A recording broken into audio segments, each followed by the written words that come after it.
Hi, my name is Kelly Reitz. I'm the naturalist at Gulf State Park. When I was your age, I wanted to grow up and become a veterinarian. I went to school at Auburn University so that I could pursue a degree in veterinary medicine. While I was there, I learned that there were many other types of jobs where I could work with animals and help to protect them and teach people about them. I earned a degree in zoology from Auburn University and went on and did an internship at the Montgomery Zoo.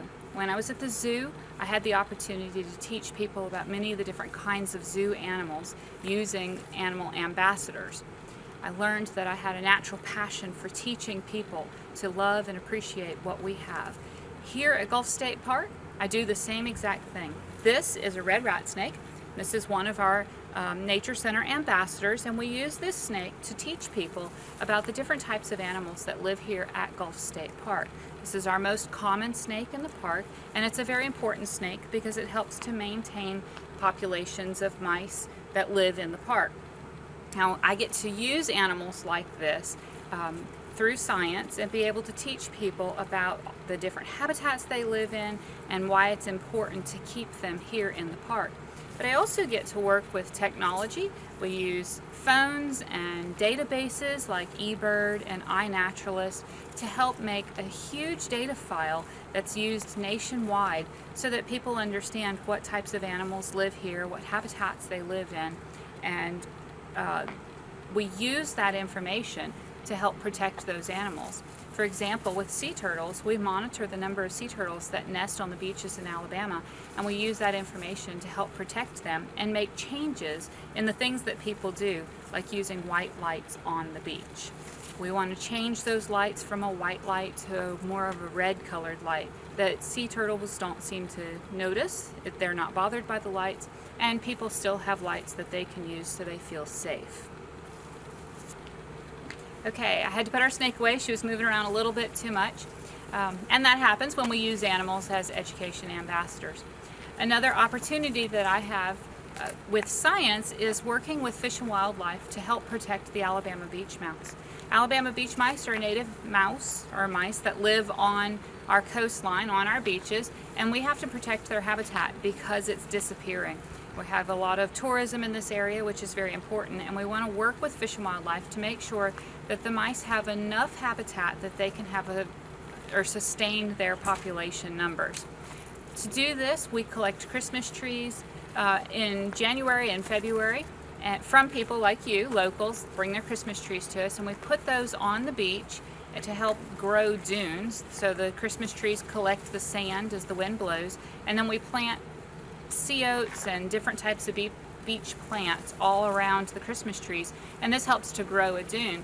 And we monitor this. We use data. We collect data on how well they grow and what they're doing, and then we monitor for the beach mice. We actually put live traps out to catch the mouse and see if it's a male or a female, how much it weighs, how old is it, and we give it a little number, a tag. It's kind of like an earring, and sometimes we're lucky enough to catch those mice again, and then we learn information.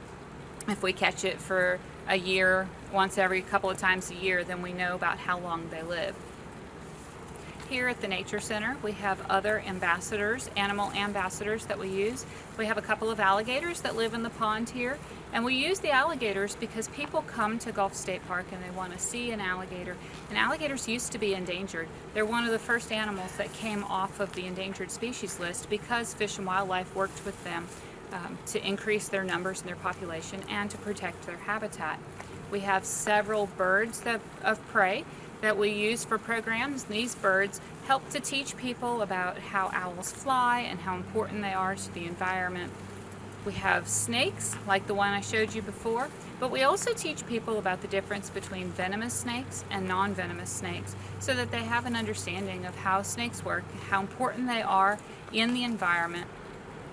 Another one of our education animals is a Gulf Coast box turtle named Homer. Homer lives on the floor at the Nature Center, and we use him to help us to teach people about more of the wildlife that lives here in Gulf State Park and about the habitats that they live in.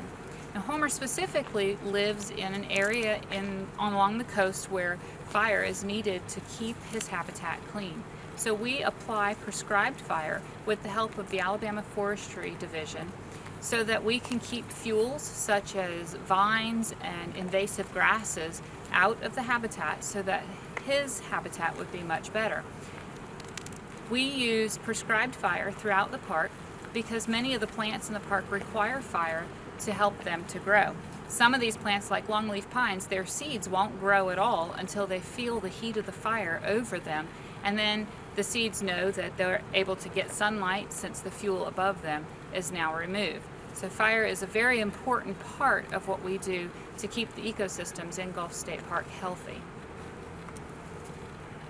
Now, when I was in college, I took many different classes. Some of my favorite classes were herpetology, where I learned about frogs and salamanders and lizards and alligators.